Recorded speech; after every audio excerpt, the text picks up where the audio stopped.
좋은 아침입니다. 오늘은 4월 17일 금요일입니다. 즐겁고 감사한 하루 되시기 바랍니다. 어제 말씀에서 이삭은 자기 아버지가 겪었던 일하고 거의 동일한 방법으로 겪게 되었습니다. 이삭 입장에서 아버지가 이런 일을 겪을 때 아직 태어나기 전의 일이었지만 아마 충분히 그런 일이 있었다는 것을 알고 있었을 것입니다. 아브라함과 마찬가지로 이삭도 사람을 두려워한 것이 두고두고 수치스러운 일이 되었습니다. 창세기를 기록한 저자는요, 이들 대족장들의 흠을 덮어주려고 하지 않습니다. 하나님께서 그렇게 취약한 사람들을 데리고 오래 참으시면서 기다리시고 일을 해 나가셨다는 데에서 우리가 용기를 얻게 됩니다. 우리 역시 연약하지요. 그러나 우리를 기다리시고 우리를 격려하시고 좀 더 나은 그리스도인들이 되도록 이끌어 가실 것입니다. 자, 오늘 말씀 함께 들여다보십시다. 창세기 26장 12절입니다. 이삭이 그 땅에서 농사를 지어서 그 해에 100배의 수확을 거두어 드렸다. 주께서 그에게 복을 주셨기 때문이다. 그는 부자가 되었다. 재산이 점점 늘어서 아주 부유하게 되었다. 그가 양떼와 소떼, 남종과 여종을 많이 거느리게 되니 블레셋 사람들이 그를 시기하기 시작하였다. 이삭이 받은 복은 특별했던 것 같습니다. 농사를 지어서 그 해에 100배의 수확을 얻었다 그랬는데 농사라는 것이 그렇게 수확을 많이 얻을 수가 없지요. 그러니까 이런 결과들은 이게 세상에서는 없는 결과입니다.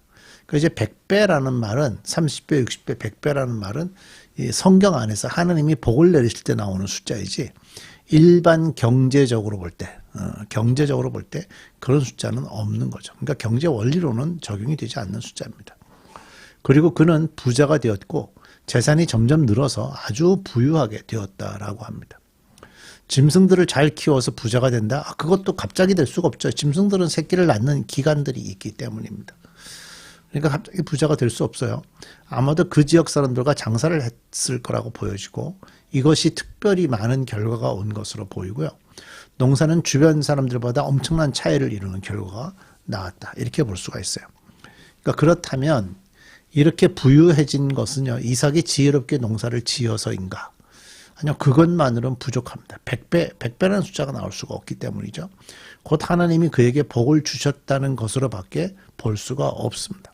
아브라함에게 주셨던 그 약속이 이제 이삭에게 이어져 계속 복을 받고 있습니다.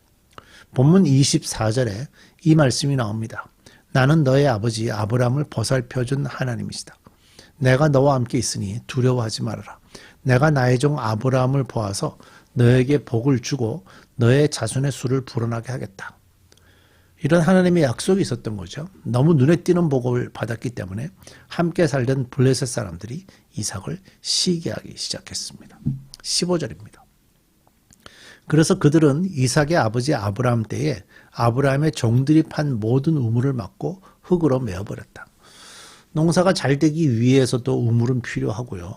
또 많은 양떼와 많은 소떼를 위해서도 우물은 정말 필요하죠. 흙으로 메어버리니까 굉장히 심각한 문제가 생기는 겁니다. 아비멜렉이 이삭에게 말하였다. 우리에게서 떠나가거라. 이제 너는 우리보다 훨씬 강하다. 그래서 이삭은 그곳을 떠나서 그랄 평원에다가 장막을 치고 거기에 자리를 잡고 살았다. 이삭을 간 거예요. 멀리 쫓겨난 거죠. 이삭은 자기 아버지 아브라함 때에 팠던 우물들을 다시 팠다. 이 우물들은 아브라함이 죽자 블레셋 사람들이 메어버린 것이더려다. 이삭은 그 우물들을 그의 아버지 아브라함이 부르던 이름 그대로 불렀다. 이삭의 종들이 그랄 평원에서 우물을 파다가 물이 솟아나는 샘줄기를 찾아냈다. 샘이 터지는 바람에 그랄 지방 목자들이 그 샘줄기를 자기들의 것이라고 주장하면서 이삭의 목자들과 다투었다. 우물을 두고서 다투었다고 해서 이삭은 이 우물을 에색이라고 불렀다. 하여간 그 지역은 우물이 굉장히 중요했기 때문에요. 우물만 나오면 거기서 어떤 형태로든지 답을 얻어야 되니까 그 싸움을 해서라도 그 우물을 자기 것이라고 주장하는 일들이 옛날에 많이 있었다는 거죠. 이삭의 종들이 또 다른 우물을 팠는데 그랄 지방 목자들이 또 시비를 걸었다. 그래서 이삭은 그 우물 이름을 십나라고 하였다. 이삭이 거기에서 옮겨서 또 다른 우물을 팠는데 그때는 아무도 시비를 걸지 않았다. 그래서 그는 이제 주께서 우리가 살 곳을 넓히셨으니 여기에서 우리가 번성하게 되었다 하면서 그 우물 이름을 르호봇이라고 했다. 이제 이삭이 정착 농경 생활을 시작했다고 하는데 이 부분에 좀 중요하게 보아야 될 부분이 있죠. 농경 생활을 하려면 물이 중요하고요. 또 그 소떼가 많아지고 양떼가 많아질수록 또 물이 굉장히 중요했기 때문입니다.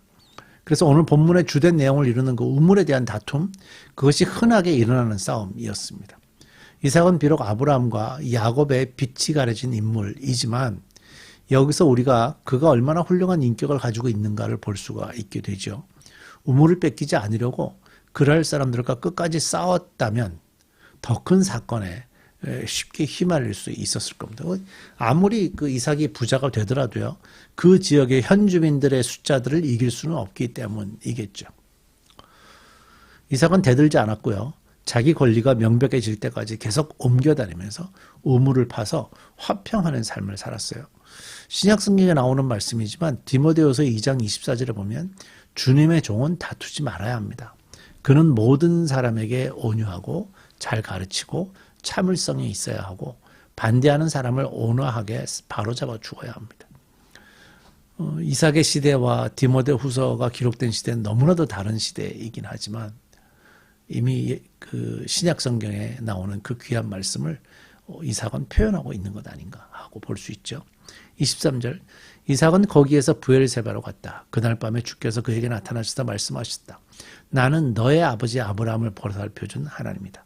내가 너와 함께 있으니 두려워하지 말아라. 내가 나의 종 아브라함을 보아서 너에게 복을 주고 너의 자손의 수를 불어나게 하겠다. 이삭이 그곳에 제단을 쌓고 주의 이름을 부르며 예배하였다. 그는 거기서 장막을 치고 그의 종들은 거기에서도 우물을 팠다. 예, 이삭은 아버지와 함께 아버지처럼 가는 곳마다 제단을 쌓고 하나님의 이름을 부르며 예배하는 사람이었죠. 26절 아비멜렉이 친구 아훗삿과 군사령관 비골을 데리고 그랄에서 이삭에게로 갔다. 이삭이 그에게 물었다. 당신들이 나를 미워하여 이렇게 쫓아내고서 무슨 일로 나에게 왔습니까? 그들이 대답하였다. 우리는 주께서 그대와 함께 계심을 똑똑히 보았습니다. 그래서 우리는 우리와 그대 사이에 평화 조약을 맺어야 하겠다고 생각합니다. 이제 우리와 그대 사이에 언약을 맺읍시다. 우리가 그대를 건드리지 않고 그대를 잘 대하여 그대를 평안히 가게 한 것처럼 그대도 우리를 해롭게 하지 마십시오. 그대는 분명히 주께 복을 받은 사람입니다. 이삭은 그들을 맞이해서 잔치를 베풀고 그들과 함께 먹고 마셨다. 그들은 다음날 아침에 일찍 일어나서 서로 맹세하였으며 그런 다음에 이삭이 그들을 보내니 그들이 평안한 마음으로 돌아갔다. 그날 이삭의 종들이 와서 그들이 판 우물에서 물이 터져 나왔다고 보고하였다. 이삭이 그 우물을 세바라고 부르니 사람들은 오늘 알까지 그 우물이 있는 성읍을 브엘세바라고 한다. 하나님께서 이삭에게 나타나서 이런 말씀하셨죠. 나는 너의 아버지 하나님을 보살펴준 하나님이다.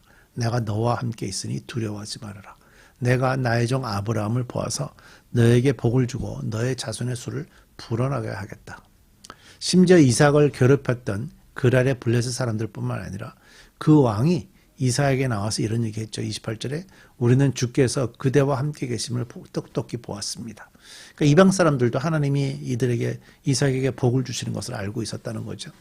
그런 멸시와 괄시 가운데서도 땅을 살 여력이 충분히 있었던 이삭은요. 땅을 구입하지 않았습니다. 그 땅에 정착하는 게 아니라는 거죠. 왜? 하나님이 주신 땅에 정착해야 되는 거니까요. 드디어 아비멜렉과 그 친구 아훗삿과 군대장관 비골이 그랄에서부터 브엘세바의 이삭에게로 올라와 화친을 청합니다. 이것은 계속해서 이삭을 대적해서는 큰 일이 생기겠다는 두려움이 블레셋 사람들에게 들었기 때문이겠죠. 하나님께서 이삭이 블레셋으로부터 괄시와 멸시 없이 번성하게만 하시지 않는 이유가 뭘까? 그것은요. 핍박자 블레셋이 이삭을 더 확실하게 인정하고 높이도록 하시기 위함이었습니다. 이 창세기 26장의 이 내용은요.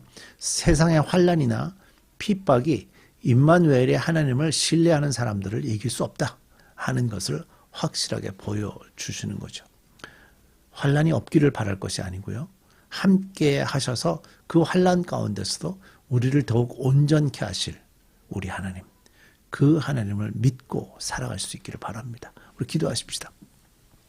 하나님, 그렇습니다. 환란이 없는 것이 아니라 그리스도인들에게도 환란이 옵니다. 그러나 그 환란 속에서 하나님이 이 연약한 저희를 어떻게 이끌어 가시며 또 우리에게 어떻게 복을 내리시는지, 우리가 그 환란을 이겨낼 때 세상 사람들이 우리의 하나님을 어떻게 높이게 될지, 이런 것들이 우리에게 필요합니다. 우리가 눈을 뜨고 하나님을 보게 하시고 어떤 환란 속에서도 하나님이 우리에게 복을 내리시고 우리를 지키시고 돌보시는 것을 체험해가는 저희들 되게 해 주옵소서. 예수님의 이름으로 기도드립니다. 아멘.